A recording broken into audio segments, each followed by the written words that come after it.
Hour number 3. This is The Herd, wherever you may be, however you may be listening. Live in Los Angeles, iHeartRadio, Fox Sports Radio, and FS1. Joy Taylor is joining me today. We got great 15 minutes. Trent Dilfer stops by.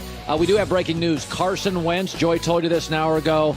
Carson Wentz is back. Breaking news for the Philadelphia Eagles this week. This is a real story. Don't forget, when Carson Wentz got hurt last year, he was going to win the MVP. So this, to me, I said a few years ago, Andrew Luck was the last great quarterback talent to come into this league. I think Carson Wentz has even more talent. I don't know if he'll be Stanford pre-snap guy at the line of scrimmage, but in terms of arm, size, mobility, move around, make plays, Carson Wentz is as good as the NFL has for a young quarterback. Patrick Mahomes looks like he's pretty darn good, but he is back. They host the Indianapolis Colts and Andrew Luck. So I think it's interesting. The two guys that I really like, Andrew Luck and Carson Wentz, this week meet in Philadelphia. Again, Trent Dilfer's got some thoughts on that. He'll be joining us live in 15 minutes. Later in Best for Last, Dak Prescott is on a list he doesn't want any part of. But the Patriots lost to the Jags. You saw that yesterday, but it was much more important for another AFC team.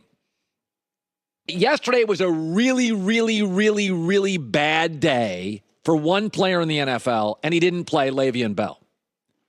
Because yesterday, Blake Bortles, who is sort of a, marginal NFL quarterback, did not have Leonard Fournette, his star running back. And Blake Bortles dominated the current NFL dynasty, the New England Patriots. Dominated. In fact, Blake Bortles on third down, when you really need that running back, Leonard Fournette didn't even dress, wasn't in the game. And Jacksonville's offense, I don't think I've ever seen Blake Bortles, especially on third down, be that effective. By the way, Atlanta did not have Devontae Freeman, and they dropped 31 points on the best front seven, arguably, in the NFL. The Carolina Panthers. Tampa Bay doesn't have a running back that's combined in 2 games for 100 yards. They've scored 48 and 37 points. The Steelers scored 37 without Le'Veon Bell. Arizona's got David Johnson. He's amazing. David Johnson's amazing. Arizona can't pick up first downs.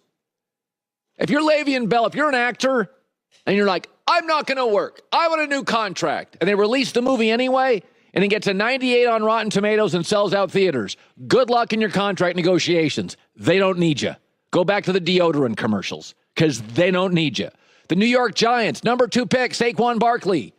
Oh, you got a bunch of catches, bunch of runs. Exciting. They can't score. They can't score. Aaron Rodgers has no running game whatsoever and just dropped 29 against the number 1 defense in the NFL. Le'Veon Bell, that was a bad day for you. Blake Bortles has never looked that good. He was really good on third down. And New England's defense this year is good enough to win a Super Bowl. Not saying they will, but it's better than last year. The Jags had TJ Yeldon. He was fine. He's not Leonard Fournette, but he was fine.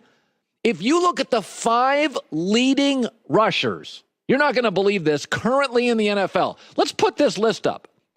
Matt Breida, San Francisco, undrafted. Joe Mixon, now hurt. Philip Lindsay, undrafted. Lamar Miller, his team is 0-2. James Conner is a career backup. You're demanding a long-term contract? I mean, I was thinking about this morning. When is the last time that a team won a Super Bowl and it felt like they were sort of led by the running back? Denver, Terrell Davis? What is that, 30 years ago? Denver's gone through 9 quarterbacks then. But you're sitting there, Le'Veon Bell, yesterday, and I know you want to go and do emojis, and I like Le'Veon Bell. He's a good kid, and he's a good back. I think he could really help certain teams in this league, especially teams with young quarterbacks and bad offensive lines like the New York Jets. He could help them. He could help Buffalo that doesn't have a quarterback, and they're rebuilding their offensive line. You put him on a Pittsburgh team with Big Ben, with Antonio Brown, with Juju Smith-Schuster, with a veteran coaching staff, with 2 Pro Bowlers on the offensive line. That was a bad day for Le'Veon Bell. Because Jacksonville's offense and Blake Bortles have never, ever been that effective on third down late in the game, beating a quality team. At 15 years old, we all make choices. You choose running back over quarterback, running back over receiver, running back over cornerback, running back over pass rusher. This is your